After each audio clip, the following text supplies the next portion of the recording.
Yeah, I think that people are very excited. It's obviously the first time we've had a pro-Bitcoin president take into the White House, and so the market believes him. The market believes that President Trump is going to do what he said. And so anytime that the market believes that somebody is going to fulfill campaign promises, it begins to allocate capital. It's not going to wait for him to make the moves, and then they'll allocate capital. They're trying to position themselves ahead of it. And I think that the Bitcoin Strategic Reserve is a very important thing for America, but it also will signal that these were promises made and promises kept. And I think that that is something that President Trump should do very quickly so that we don't get front run by other countries.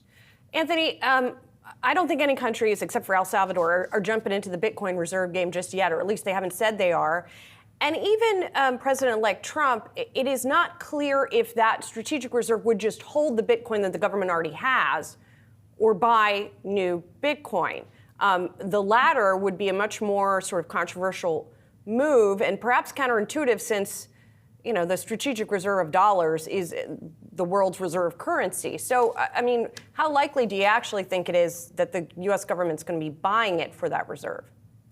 Well, so there are a couple of other countries that maybe are not as well known, but for example, the country of Bhutan has about $1 billion of Bitcoin on their balance sheet. But these are small countries, right? They're not kind of susceptible to the innovator's dilemma. They have the ability to do this because there's not a lot of risk. They don't have a huge economy that is put kind of in place. And so I think when it comes to the United States, yes, holding the Bitcoin that we already have is kind of a no-brainer, but buying it is also very, very important.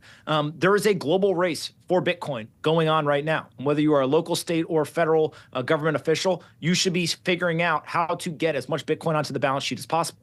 This is not like gold where we can just go dig up more of it out of the ground. This is not like other assets that can be created out of thin air. There's only 21 million. And on the off chance that Bitcoin ends up actually fulfilling the promise of Bitcoin, we're going to want to hold as much of it as possible. And so we're not talking about large amounts of money. I mean, the national debt increased by $850 billion in the last 90 days.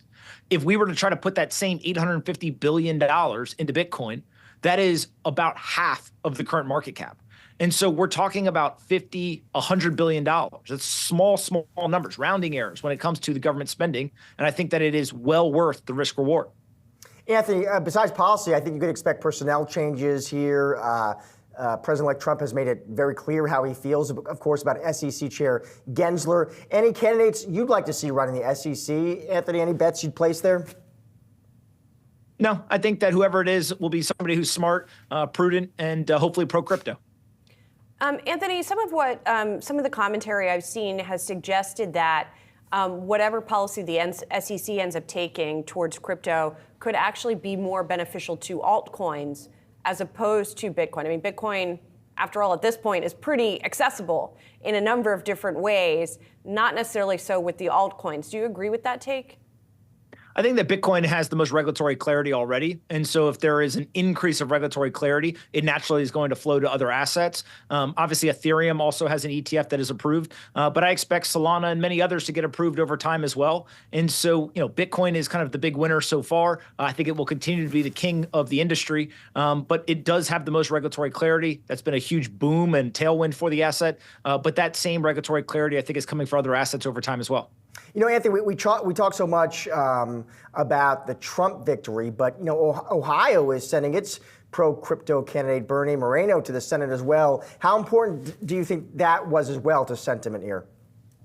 Well, I met Bernie Moreno well before he ever wanted to be a politician, and he was pretty pro-Bitcoin at that time as well. I think he believes in, fundamental rights like the United States was built upon. And so it's great to see him kind of put into that position of kind of governance. And I really just think that this is a complete mandate. The American people spoke. The last time that a Republican won the popular vote was quite a while ago. And so anytime that you have such consensus from the American people, the people that we are putting into these positions of governance hopefully will go and fulfill that mandate.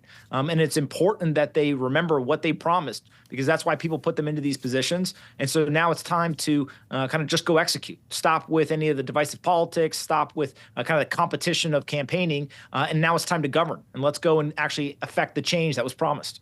Anthony, we've seen, of course, all of the cycles in Bitcoin prices. While certainly could have much more upside from here, what do you think is the biggest risk right now? What's the thing that's going to trigger the next crypto winter? The biggest risk for most people is that they don't own enough Bitcoin. Because come on, if you're Anthony. not You know owning- that's not what I'm asking you. I'm asking you, what is the biggest risk to price action? No, again, I think that is the biggest risk, because if people aren't holding Bitcoin as a portion of their portfolio, that means that they have 100% of their wealth allocated to dollars or dollar-denominated assets such as stocks, et cetera. And in our country, there is death, there's taxes, and there's the national debt is going to go up. And so Bitcoin is a proxy for currency debasement. The US dollar has lost 25% of its purchasing power in the last 5 years. 50% of our country has 100% of their wealth in dollars. It's a national crisis. 50% of the American citizens had 25% of their wealth stolen from them silently. They have no clue it happened.